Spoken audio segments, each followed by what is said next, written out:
예, 또한 들어온 소식으로는 김정은 위원장을 태우고 갈 것으로 보이는 중국 민항기, 올 때도 그 비행기를 타고 왔죠.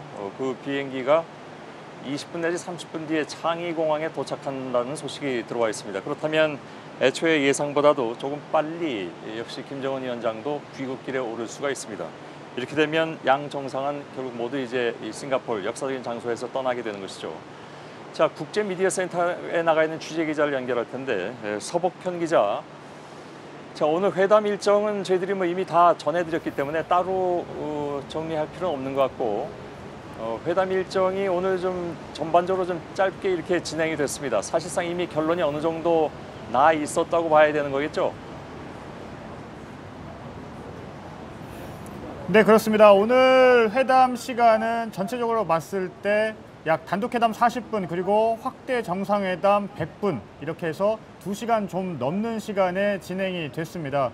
그리고 나서 확대 오찬이 업무 오찬이 있었고요. 업무 오찬 이후에 얼마 안 있어서 두 정상이 합의문을 내놨습니다. 이 포괄적인 합의문이라면서 양 정상이 서명을 하고 교환을 했는데요. 이 과정까지 그렇게 길지 않은 시간이 걸린 걸로 봤을 때 이미 실무협상 단계에서 합의문 초안이 그리고 마무리 단계까지 어느 정도 진행이 됐다고 봐야 될 것 같습니다. 예. 자, 지금 오늘 그 세계 각국의 기자들이 기자회견장에서 굉장히 많은 질문들을 쏟아냈습니다. 혹시 서복현 기자가 거기서 따로 정리한 내용이 있으면 전해주시고 아니면 다른 쪽으로 바로 넘기도록 하겠습니다.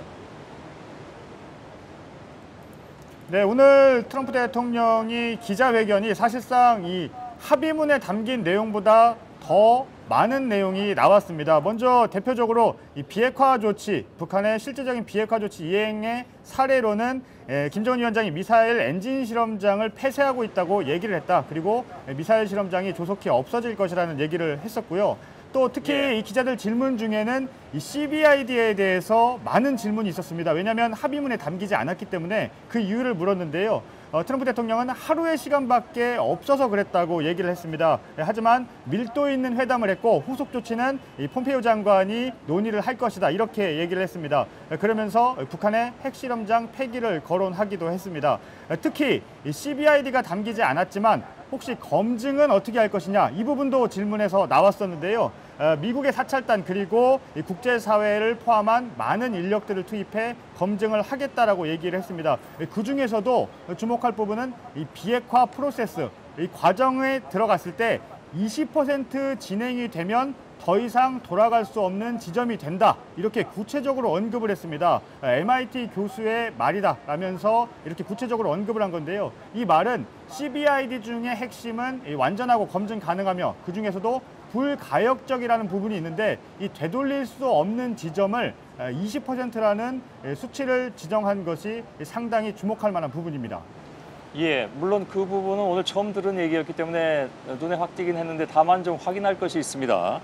아까 트럼프 미 대통령이 MIT 교수 이름을 거명하면서 한 얘기는 그 교수의 말에 따르면 비핵화에 40년 정도가 걸린다는 얘기도 있다라는 얘기를 했는데 20%까지만 진행되면 사실상 다시 되돌리기 어렵다라는 얘기는 그 교수가 한 얘기로 인용을 했습니까? 아니면 트럼프가 다른 사람의 말을 인용하는 것입니까? 정확하게 여기서 좀 알 수는 없는 상황이었던 것 같습니다. 네, 일단 트럼프 대통령의 기자회견 원문을 다시 한번 봐야 되는데 현재로서는 MIT 교수와 대화를 나눴다고 했던 걸 봤을 때 MIT 교수의 의견을 반영을 해서 말한 것으로 보입니다. 구체적인 내용은 원문을 다시 한번 확인한 다음에 말씀드리겠습니다. 예, 알겠습니다. 자, 서복현 기자가 미디어센터에서 전해드렸습니다.